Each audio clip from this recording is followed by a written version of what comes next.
तो अब तक जो हमने पढ़ा उसके बेस पर आपको सिर्फ ये नाम याद होने चाहिए, what are the electromagnetic waves, और इनके लैम्डा का ऑर्डर आपको पता होना चाहिए, ठीक है। इसकी और ठीक है, ये मैंने तो इस तरीके से याद कर लिया। आप और कुछ सही लगे तो आप उसके हिसाब से बना लेना।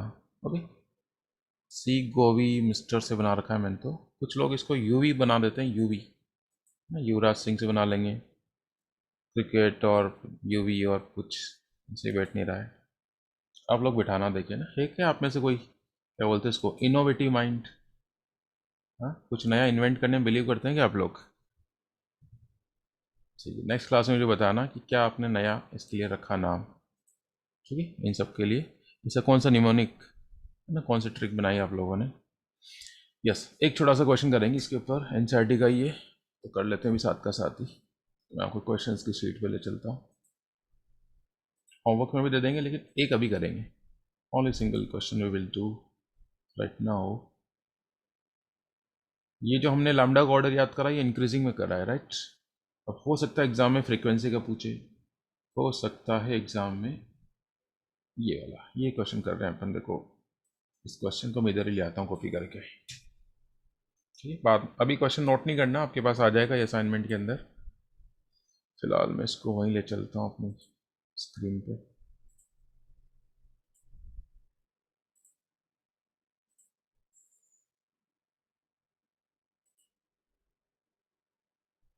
ओके, ये तो क्वेश्चन ही गायब हो गया, ऐसा कैसे हो गया? चलो अब दिख रहा है। ऐसे क्वेश्चन थोड़े रिस्की होते हैं ना, क्योंकि ऑर्डर में अगर एक भी अगर आपने आगे पीछे रख दिया ना, फिर वो पूरे कोई मार्क्स नहीं मिलते हैं। तो क्या पूछा जा रहा है आपसे, arrange the following types of radiations. अब तो पता चल गया रेडिएशंस वेव्स एक ही बात है, in increasing order of frequency, point to be noted. पहली बात तो इन्होंने इंक्रीजिंग ऑर्डर पूछा है, दूसरा इन्होंने फ्रीक्वेंसी का पूछा है। अब ये मत करना कि हमने तो फ्रीक्वेंसी पढ़ी नहीं है, कोई बात नहीं, हमने तो वेवलेंथ का ऑर्डर हटा दिया आपको, ये दिस इज द वेवलेंथ का ऑर्डर, तो फ्रीक्वेंसी इसका रेसिप्रोकल कर सकते हैं आप। ओके, तो चलो खुद करना चाह रहे हैं या मैं ही करा दूं इसका आंसर? ठीक है, देखो क्वेश्चन बहुत ही आसान है। अच्छा मैंने स्क्रीन शेयर करी है नहीं करी, देखो, ओके शेयर इट। ठीक है, ऐसे तो देखा जाए तो बहुत ही आसान है, लेकिन अभी आप देखना, अभी अपन आंसर चेक करेंगे आप लोगों के, पक्का से 2-3 का गलत आएगा। चलो कितना टाइम लगेगा आपको इसको सोल्व करने में मुझे बताओ, 1 मिनट सफिशियंट है क्या? अभी आपको ऑर्डर याद नहीं है, आप यहाँ से देख लो। ओके, अभी आपको ऑर्डर याद नहीं हुआ, कोई बात नहीं, आप यहाँ से देख लो। तो अपना अपना आंसर सभी कॉपी में लिख लो अपनी, फिर आप मैच कराना, फिर मुझे बताना, पूरी ईमानदारी से बताना किसका आंसर सही है किसका गलत है। अच्छा उससे पहले मैं बता दूं, कौन सी वेव आप नहीं पहचानते हो मेरे को बताओ। Sir B. हाँ मैं सारी बताता हूँ एक से। देखो ये तो जो माइक्रोवेव वाली तो पहचान गए, ये रही माइक्रोवेव, इधर आती है। Amber light from the traffic signal. देखो ट्रैफिक सिग्नल में 3 लाइट्स होती है क्या, 3 कलर्स की लाइट होती है, सभी जानते हैं क्या कौन कौन से कलर की होती है?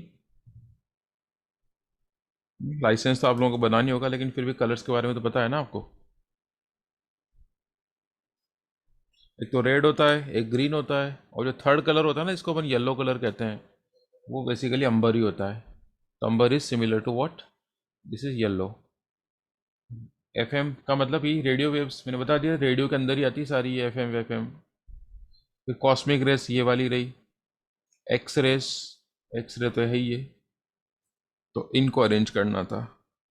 अब लेकिन किस ऑर्डर में अरेंज करना है, फ्रीक्वेंसी के इंक्रीजिंग ऑर्डर में अरेंज करना है। अब मैं दे रहा हूँ आपको 30 सेकेंड्स, आप अपना अपना आंसर लिख लो, फिर अपन डिस्कस करते हैं इसका सही आंसर क्या है। आसान क्वेश्चन, लेकिन फिर भी एग्जाम में पूछा जाता है। अब समझ में आएगा मैं क्यों बोल रहा था ये ऑर्डर आप रट लो, क्योंकि ऐसे रैंडम दे देंगे। देखो सारी कहाँ दी इन्होंने, 4 उठा के दे दी कोई सी भी। सर हो गया। हो गया, चलो सबने कर लिया, यस। चेक करते हैं चलो। आसान है, लेकिन कभी कभी आसान क्वेश्चंस भी गलत हो जाते हैं, ये वाली बात हम जानना चाह रहे हैं कि क्या हमसे भी गलत हो सकते हैं। चेक करते हैं इस बात को, पहले हम हमारा ऑर्डर कर लेते हैं अरेंज, राइट। पहले मैं अपना आंसर लिख लूँ, हमें तो फिर लैम्डा का ऑर्डर पता है, एंड दैट इज व्हाट, ये सी गो, सॉरी मैं खुद ही, गो गो गो गो गो कैसे लिखते हैं, गोवीमर, सी, गो, वी, ये तो लैम्डा का ऑर्डर है भाई। अब आई डोंट किसका पूछा है, फ्रीक्वेंसी का, और वो भी इंक्रीजिंग। तो मैं इसको पहले फ्रीक्वेंसी का ऑर्डर बना लूँ। सॉरी क्या कर रहा हूँ मैं। हमने तो किसका ऑर्डर रटा हुआ है, लैम्डा का। क्या रटा हुआ है, सी, गोवी, मर, मिस्टर। अब मैं इसको फ्रीक्वेंसी में अरेंज कर लूँ पहले, तो बताओ फ्रीक्वेंसी का ऑर्डर क्या हो जाएगा, उल्टा हो जाएगा क्या? यस। R4 रेड नहीं है, R4 रेडियो वेव्स है ना। तो इसकी लैम्डा सबसे ज़्यादा, इसकी फ्रीक्वेंसी सबसे कम है। अब देखो मैं फ्रीक्वेंसी में अरेंज कर रहा हूँ उसको,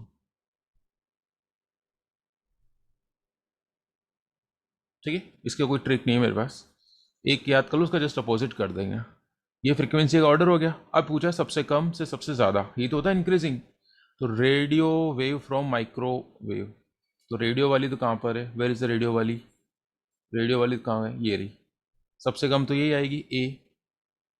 फिर इससे ज़्यादा अम्बर लाइट, अम्बर लाइट क्या होता है, इट्स अ विजिबल लाइट, ये विजिबल है, विजिबल क्या आएगी, ठीक है। तो वो एक ही जगह सी होगा ना, क्योंकि एफएम रेडियो ऑप्शन सी है। अच्छा अच्छा, एक बार फिर से ट्राई करते हैं। पहले मैं एक बार इनको अरेंज कर लेता हूँ, कौन किस नंबर पे, फिर अरेंज करते हैं ना। पहले मैं इनके नाम यहाँ लिख दूँ तो वैसे ही रहेगा, गलती नहीं होगी। रेडियो वेव कहाँ पर आ रही, where is the uh, radio radio radio, ये रहा ए। Amber light from the traffic signal, ये आएगा विजिबल में, this is B. Radiation from FM, FM आता है, ये भी सी में आता है यार। अच्छा ये गलत लिख दिया मैंने, ये तो माइक्रोवेव है। मैं वही कह रही थी। मैं पता नहीं क्या पढ़ रहा हूँ इसको, समझ में आ गया ना, मैं ही गलत कर रहा हूँ, बताओ हद हो गई, बताओ। यहाँ पर आएगा माइक्रोवेव की जगह आएगा ये तो, है ना। और यहाँ पर आएगा एफएम रेडियो वाला, दैट्स सी। कॉस्मिक रेस कहाँ गया, ओके। तो ये आंसर होगा हमारा। सबसे कम किसकी होगी बताओ, सी, ठीक है, ये स्मॉल सी अपना, फिर ए, फिर बी, और फिर डी। अब बताओ मुझे पूरी ईमानदार से, ये किसका आंसर है? सर ऑप्शन ई भी है उसमें। और ये और एक और भूल गए, एक्स रेस, एक्स कहाँ गया, एक्स कहाँ गया, ए, ये रेस ए, ई। तो फिर ये कहाँ जाएगा, सी, ए, बी, ई, यहाँ पर आएगा। अब बताओ भाई ये किसका आंसर है, सी, ए। सर मेरा। पूरा सही है, एक भी कहीं गलत नहीं है। No sir. ओके, और बताओ मोहक, मोहक का सही है, और ईमान का भी सही है। सर मेरा भी सही है। ओके, मतलब गलती मुझसे ही हुई, ये कहना चाह रहे हो आप लोग? और तो किसी से गलत तो हुआ होगा पक्का, से बता नहीं रहा वो। अब अंगद, सबको सही करा था क्या आपने? सर एक ए वाला गलत हो गया सर। हाँ हो जाती गलती, देखो मैं भी आपके सामने करा, लेकिन मैं भी शायद कुछ मिस कर रहा था। तो इसको क्या बहुत ध्यान से करना है, मतलब आसान क्वेश्चन से, लेकिन गलती होने के चांस पता चल गया आपको किस तरीके से होते हैं, इसी तरीके से ना। चलिए बाकी क्वेश्चंस अपन फिर होमवर्क में दे देंगे। या फिलहाल हम क्या पढ़ने जा रहे हैं, ये हमने पढ़ ली बस, इलेक्ट्रोमैग्नेटिक वेव थ्योरी क्या होती है हमने पढ़ लिया। ओके, अब इसे कुछ लिमिटेशन है वो देख लेते हैं फटाफट से, कि क्या क्या लिमिटेशन है इलेक्ट्रोमैग्नेटिक वेव थ्योरी की। Okay, what are the limitations of wave theory. क्या बोलती है वैसे वेव थ्योरी, कि लाइट है ना कंटिन्यूसली रिलीज होती है, ये इसका मेन पॉइंट है, मतलब बीच में कोई ब्रेक नहीं आएगा। वेव हमेशा कंटिन्यूस होती है, बात तो आप मानते हो ना। वेव्स हमेशा कैसी होती है, कंटिन्यूस नेचर की होती है। बस वेव नाम आते ही कंटिन्यूस वर्ड आप अपने आप आ जाएगा, इनबिल्ट है। वेव का मतलब ही कंटिन्यूस होता है। तो ये कुछ फिनोमिनन एक्सप्लेन नहीं कर पाई थी, could not explain the phenomenon of black body, photo electric effect, है ना। लाइट डिसकंटिन्यूस नेचर की होती है, तो उसका डिसकंटिन्यूस स्पेक्ट्रम ये समझा नहीं पाई थी। हीट कैपेसिटी और टेम्परेचर में क्या रिलेशन है वो नहीं समझा पाई थी। तो इन सबको समझाने के लिए दूसरी वाली थ्योरी दी गई, और उसका नाम क्या होता है, पार्टिकल थ्योरी। वो अपन को पढ़नी है, पार्टिकल थ्योरी। ठीक है, चल। तो पार्टिकल या कॉर्पस्कुलर थ्योरी ऑफ लाइट, ठीक है। और वो हम पढ़ें उससे पहले हम पढ़ेंगे ब्लैक बॉडी रेडिएशंस क्या होते हैं, ठीक है। पार्टिकल थ्योरी को समझाने के लिए कौन सी थ्योरी दी गई, प्लैंक्स क्वांटम थ्योरी दी गई। To explain the particle nature. But उस प्लैंक्स क्वांटम थ्योरी को पढ़ने से पहले देखो, मैं ये कहना चाह रहा हूँ हमें ये वाली थ्योरी पढ़नी है, प्लैंक्स क्वांटम थ्योरी, बट उससे पहले मैं आपको ये पढ़ा रहा हूँ ये ब्लैक बॉडी रेडिएशन क्या होता है ना। ये छोटा छोटा सा टॉपिक ये करा देता हूँ मैं पहले। तो देखो जरा,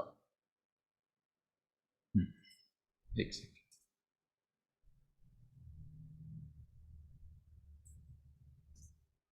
पार्टिकल थ्योरी या कॉर्पस्कुलर थ्योरी एक ही बात है, पार्टिकल को चाहे कॉर्पस्कुलर थ्योरी ऑफ लाइट। तो वेरी फर्स्ट हम इसके अंदर ये पढ़ने जा रहे हैं ब्लैक बॉडी रेडिएशन क्या होता है, हमें तो ये पढ़ना है बस। ओके, तो समझते हैं ज़रा ब्लैक बॉडी रेडिएशन क्या होता है। ठीक है, पहले समझते हैं। चलो एक सिंपल सा एग्जांपल देके समझा रहा हूँ मैं आपको। यस, एक कोई डिवाइस है हमारे पास, वी हैव अ डिवाइस। ठीक है, ये कोई डिवाइस है। ओके, और इस डिवाइस की क्या खास बात है कि ये कुछ पर्टिकुलर वेवलेंथ को एब्जॉर्ब कर सकती है। It can absorb particular type of wavelength, particular type of lambda. अब लैम्डा कहो या फ्रीक्वेंसी कहो तो एक ही बात होगी। ठीक है, तो ध्यान दो, अगर ये डिवाइस हमने हमारे रूम में रख दी, if this device is kept in a room, okay, तो ध्यान देना ज़रा। अच्छा एक छोटी सी बात बताओ मुझे, एक छोटी सी बात बताओ, अभी क्लियर हो जाएगी सारी बातें। हाँ भाई ईमान, ईमान ये बताओ, अभी आपके रूम में मुझे बताओ जियो के सिग्नल है या नहीं है? जियो का हो गया, एयरटेल के हो गए, इनके सिग्नल है आपके रूम में? Yes, sir. लेकिन क्या ये सिग्नल आप देख पा रहे हो? आपकी आंखें इनको No, देख sir. पा रही क्या आप इनको महसूस कर पा रहे हो? No, sir. यस बोल रहे हो, नो बोल रहे हो? No. है ना, we the humans can not feel, can not experience the signals of this telephone companies. Okay, Jio Airtel जो भी है ना, इवन रेडियो क्या बोलते हैं, टीवी के भी बहुत सारे वो जा रहे हैं, सिग्नल जा रहे हैं, तो उनकी फ्रिक्वेंसी को हम नहीं देख पा रहे हैं। तो हमारे लिए हम क्या, हमसे कोई पूछे बताओ यहाँ से रूम के इस वाले कॉर्नर में बताओ क्या जियो का सिग्नल जा रहा है, क्या जियो की फ्रिक्वेंसी जा रही, तो हम मना कर देंगे क्या? नहीं है। लेकिन अगर हम हमारे मोबाइल फ़ोन में देखें, इसमें देखें, मोबाइल में देखें, तो उसमें सिग्नल आ जाएंगे। अगर हमारे पास जियो का कनेक्शन है तो उसमें आ जाएंगे वो सिग्नल बने हुए। अगर उसमें सिग्नल बने हुए आ गए तो बताओ फिर क्या कहेंगे कि हाँ देर इज सिग्नल्स ऑफ जियो और एयरटेल जो भी है। ये वाली बात समझ में आ गई क्या? तो मोबाइल तो उस बात को इंडिकेट कर रहा है, लेकिन हम भी, हमारे लिए वो चीज़ नहीं है, लेकिन मोबाइल के रिस्पेक्ट में वो चीज़ अवेलेबल है। ये छोटी सी बात समझ में आई क्या आपको? बताओ कि सिग्नल्स है वो हम डिटेक्ट नहीं कर पा रहे, लेकिन उसको कौन डिटेक्ट कर रहा है? मोबाइल उसको डिटेक्ट कर रहा है, क्योंकि मोबाइल के अंदर कुछ ऐसा होता है जो सिग्नल को पहचान लेता है। ठीक है, ओके। अब सुनो, अब रूम में एक ऐसी डिवाइस लाके रख दी हमने, रूम में क्या लाके रख दिया? एक ऐसी डिवाइस लाके रख दी कि अब है ना, अब आपका फ़ोन भी वहाँ रखोगे ना आप, वो सारे सिग्नल एब्जॉर्ब कर लेती है। सारे सिग्नल बोले तो ऑल लैम्डा, जितनी भी वेवलेंथ होती है ना, सबको वो एब्जॉर्ब कर लेगा। ऐसी डिवाइस ले आए हम। तो एक बात बताओ, अब आप अपने मोबाइल को देखोगे तो बताओ वो सिग्नल शो करेगा क्या? बताओ, सिग्नल तो इसने एब्जॉर्ब कर लिए है ना, जैसे नेटवर्क जैमर होता है ना, वैसी बात, वैसे कुछ डिवाइस है हमारे पास, तो इसने सिग्नल एब्जॉर्ब कर लिया। तो मोबाइल भी क्या कहेगा? There is no signal of Jio Airtel etcetera, और हमें तो पहले भी नहीं दिख रहे थे, तो हम मना कर देंगे क्या कि there is no signal in the room? बोलो, सिग्नल तो है लेकिन हम उसको डिटेक्ट ही नहीं कर पा रहे हैं, तो हमने क्या बोल दिया? यहाँ पर कुछ नहीं है। क्या बोलेंगे हम यहाँ पर? Nothing is there, no signal is there. अब ये डिवाइस है ना, ये सब कुछ एब्जॉर्ब कर लेगी, सब कुछ।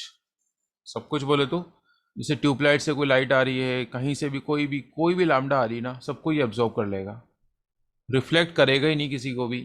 तो बताओ हमें कुछ दिखने वाला है क्या? हमें कुछ दिखने वाला है क्या? रूम के अंदर हमें कुछ भी नहीं दिखेगा। क्यों? क्योंकि जो भी लैम्डा निकल रही है उस सबको ये एब्जॉर्ब कर रहा है, उन सबको ये एब्जॉर्ब कर लेगा, तो हमें कुछ भी नहीं दिखने वाला। ठीक है, तो ब्लैक बॉडी कुछ ऐसा ही होता है कि उसके ऊपर जो भी आप वेवलेंथ गिराओगे, जो भी लैम्डा गिराओगे ना, उसको वो एब्जॉर्ब कर लेगी, तो हमें बाहर से कुछ दिखेगा ही नहीं। इवन वो बॉडी भी नहीं दिखने वाली आपको, ठीक है। तो देखो ब्लैक बॉडी क्या होता है, अपन इसके बारे में कुछ लाइंस लिखते हैं, फिर शायद समझ में आ जाए, है ना। तो पहले देख लो ब्लैक बॉडी क्या होती है। एक ऐसी बॉडी होती है जो सारे टाइप की रेडिएशन, सारे टाइप की वेवलेंथ को क्या कर सकती है, एब्जॉर्ब कर सकती है। A body which is capable of absorbing all types of radiations, ना, सारी लैम्डा, सारी वेवलेंथ, लेकिन खुद का टेम्परेचर कम होना चाहिए।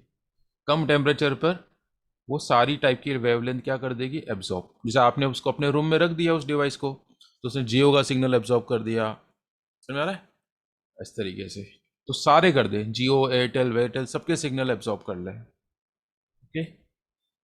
और जब उस डिवाइस को आप गर्म करो, उस बॉडी को जब आप गर्म करोगे ना, तो वो सिग्नल रिलीज करना शुरू कर देगी। ये भी खास बात है इसकी। And emits completely the absorb radiations when the heated. देखो जब उसका टेम्परेचर कम था तब उसने एब्जॉर्प्शन करा, जब आपने उसको गर्म करा तो वो इमिट करेगी, रिलीज करेगी। क्या रिलीज करेगी, जो जो उसने एब्जॉर्ब करा। तो ऐसी स्पेशल बॉडी को क्या कहते हैं, ब्लैक बॉडी कहते हैं, बस और कुछ नहीं है। हमें सिर्फ डेफिनेशन पता होनी चाहिए क्या होती है, ठीक है। तो ये क्या होती है, परफेक्ट एब्जॉर्बर होती है और परफेक्ट इमिटर होती है। मतलब जितनी भी अब सारी वेवलेंथ एब्जॉर्ब कर लेगी और सारी वेवलेंथ ये रिलीज करती है। गर्म करने पर रिलीज करेगी, ये बात ध्यान रखना लेकिन, ओके।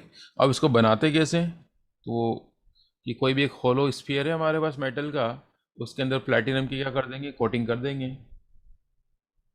ओके। और उसमें एक छोटी सी ओपनिंग रखेंगे, तो वो क्या बन जाती है, ब्लैक बॉडी बन जाती है, ठीक है। अब उसके जो ओपनिंग रखा ना छोटा सा, अभी डायग्राम से समझाता हूँ मैं, चलो। उसके सामने एक प्रोजेक्शन होगा, अभी इन सब का मतलब समझा रहा हूँ मैं आपको, है ना। इन सब का मतलब बता रहा हूँ कि small projection is kept in front of the hole which act as a reflecting surface for the incoming electromagnetic radiations. तो और ये क्या करती है, मैक्सिमम पार्ट तो एब्जॉर्ब कर लेगी, मल्टीपल रिफ्लेक्शन होगा और ऐसी बहुत सारी बातें हैं यहाँ पर।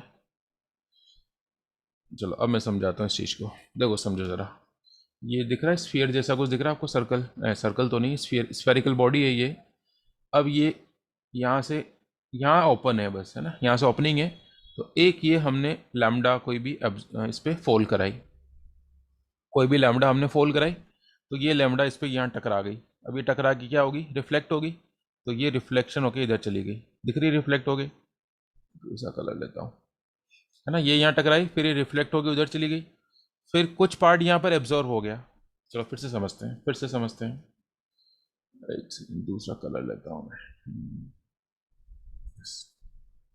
मान लेते हैं इसकी लैम्डा है कुछ कुछ वेवलेंथ है इसकी, let it has some 100 nanometer, कुछ भी वेवलेंथ है इसकी।